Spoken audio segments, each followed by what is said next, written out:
Peace, it's Equality Fragrances coming to you from Prince George's County, Maryland. Welcome to my cipher.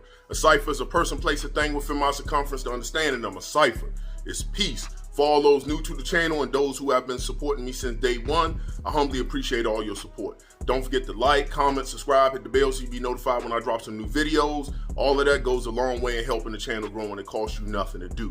With that being said, come on in, sit down, and let's build. We're going to keep pushing on and continuing our Rose Week theme. Now, I know some of y'all said, well, the best fragrance in the world, that was cool. The best rose fragrance in the world, that was a cool video.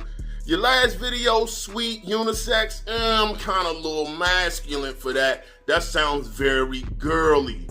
I get it. Everybody don't see fragrances the same way. So today, I'm going to give y'all 5 dark, sexy, compliment-getting rose fragrances that you can add to your collection or wear on Valentine's Day.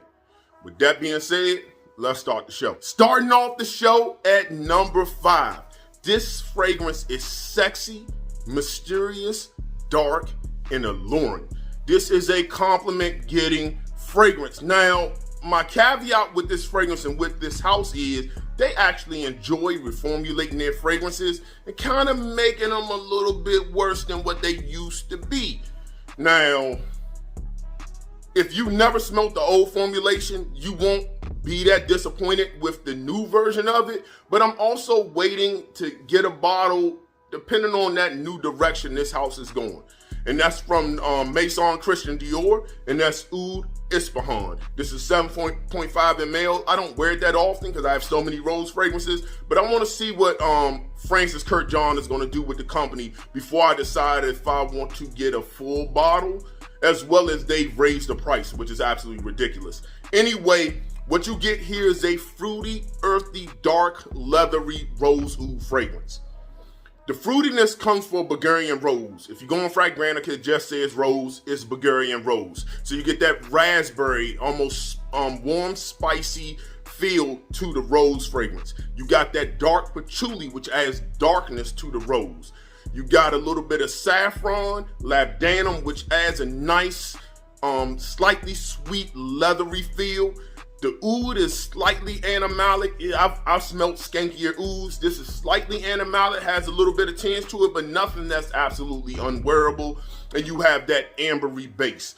It is like most rose oud fragrances, but it's very, very, very good compliment-getting fragrance, especially in the wintertime is when I like to reach or spray a little bit of this on. And that's from the house of Christian Dior, or Maison Christian Dior, that's Oud Ispahan. Coming in at number 4 is another dark, mysterious fragrance. But this is extremely challenging. This isn't one for somebody who just wears a lot of Cheapies or Dior Sauvage and watching this video and say, ooh, I want to get that. It's not for you. More than likely. Now, do what you want to do. You can easily get a sample of this from Lucky Scent, so that's what I would recommend. I would also recommend experiencing it in the air than just putting it on skin and doing this. You just won't understand the beauty until you experience it in the air. This is coming from an independent fragrance house of Pren. This is Saring Khan. Now, it only comes in a 30 ml. A little goes a long way with this beast of a fragrance. When you first spray it, it opens up with an animalic Tahitian oud. So Thai oud, it's animalic, but it's not skank or barnyard, but it has an animalic tinge to it. You get this really extreme, heady floral, which is come from Champaka.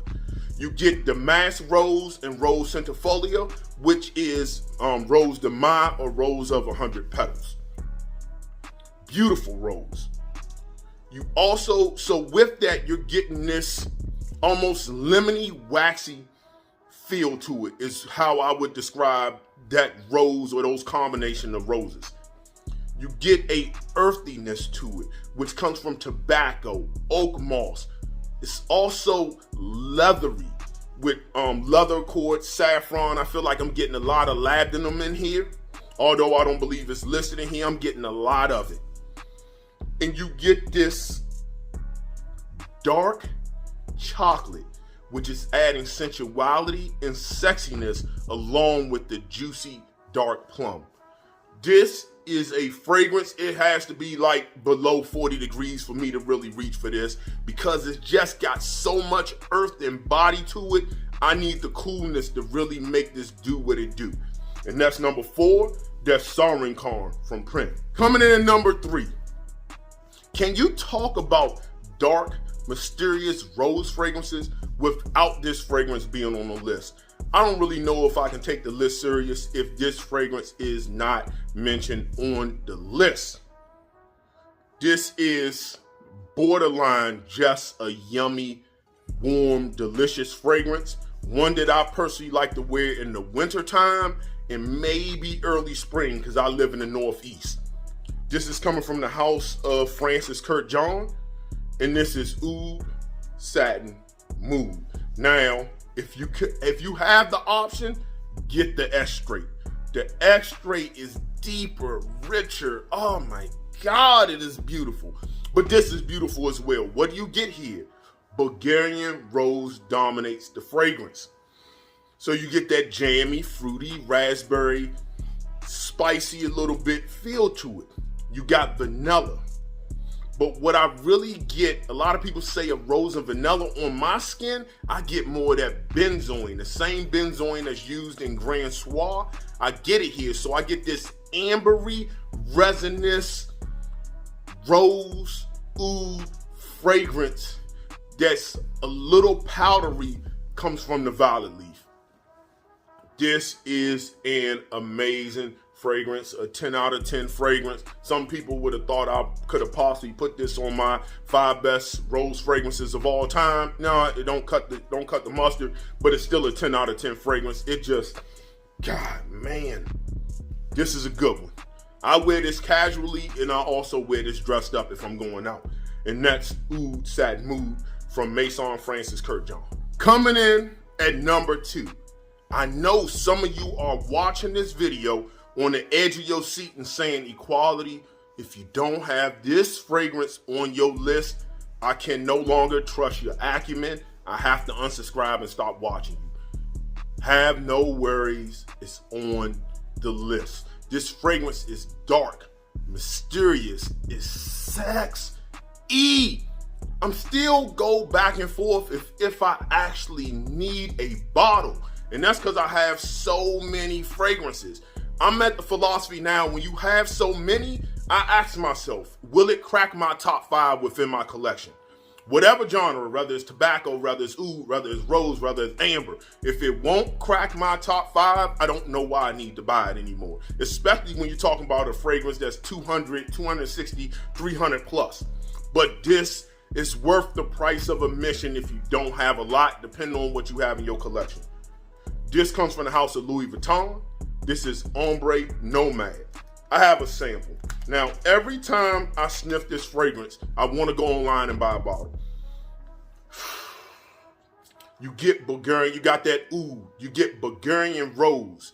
You get a nice leather accord, which comes from the saffron and the birch, almost tarry, dark, mysterious leather.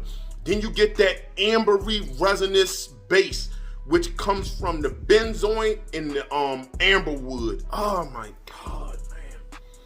Smoky, dark. To me, Les Sables Roses is a better overall rose fragrance. But when you want to talk about masculine rose, this is better than that in that category. When you want to talk about dark masculine rose, Les Sables Roses, I'll wear that any season, anywhere, anytime. This is a winter, maybe in the fall fragrance, depending on where you live in the world.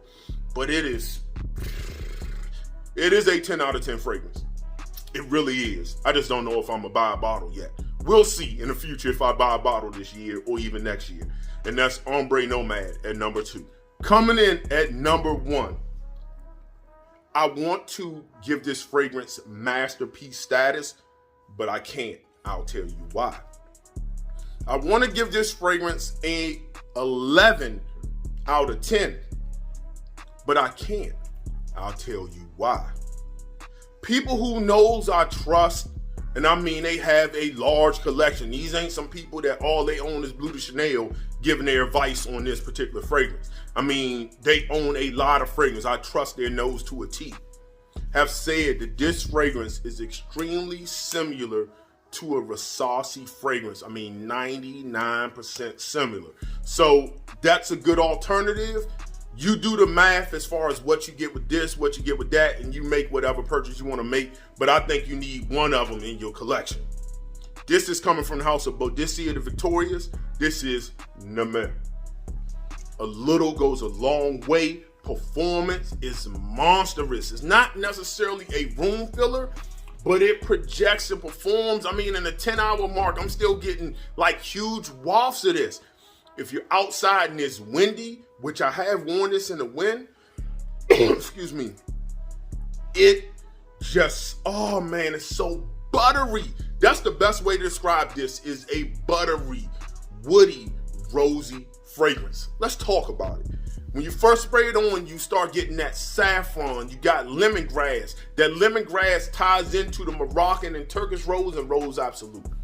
Just makes it a little waxy, lemony feel to it. Very fresh, also clean rose. But you get rose patchouli, which adds darkness and body to the rose fragrance, to me, making it masculine. Also with notes like oak moss in it that adds to that earthiness feel. One of the major players on this is Tiger Oud. Namir means tiger. Tiger Oud is because when they cut the wood, it has stripes in it like a tiger. Tiger Oud. This is buttery. This isn't, and I wouldn't even consider this an animalic. It is a buttery, smooth, woody, slightly spicy nuance to that oud. But what's the player that adds to the butteriness of it is the fantasy note cashmere wood, but you also get a gorgeous sandalwood. Boadicea does outstanding sandalwood in their fragrances. Listen, I can go on and on how good it is. It needs its own review. Namir is a head-turning, compliment-getting beast of a fragrance. I wear this whenever I want to wear it. If I want to smell luxurious, I'm making up words. If I want to smell luxurious, I wear this. I don't care if I'm in this outfit or if I'm in a tuxedo. I'm going to wear it. Why? Because I want to smell like $1,000,000, man. Damn. That's Namir. So that's my list of 5 dark, sexy, masculine rose fragrances that you can wear on Valentine's Day. Men, I hope I did you justice, especially my burly, berry, hair on the chest men that I don't really know about rose. I smell like grandma type men. These gonna work for you. I'm telling you, man, get with rose. I'm gonna convert most of y'all to rose. It's gonna happen. It's inevitable. Most of y'all like rose and don't know you like it yet. And some of the other fragrances I'm gonna talk about throughout Rose Week, you're gonna be like, oh, I kind of do like rose. I know you do. Everybody does. Anyway, thank you all for taking time out your day to watch. I appreciate all the support. I appreciate the kind words. Don't forget to follow me on Instagram. That link will be in the description. I'm on there active every day. If you have any questions, don't forget to ask me on Instagram because I am active and I get alerts. Ask me anything you want. Everybody or anybody who's messaged me will tell you I respond to all messages unless you are not following me. If you're not following me, you send me a message, I'm going to delete your message. It's an etiquette thing. I don't know if you support me. If you support me, follow me. That's just what it is.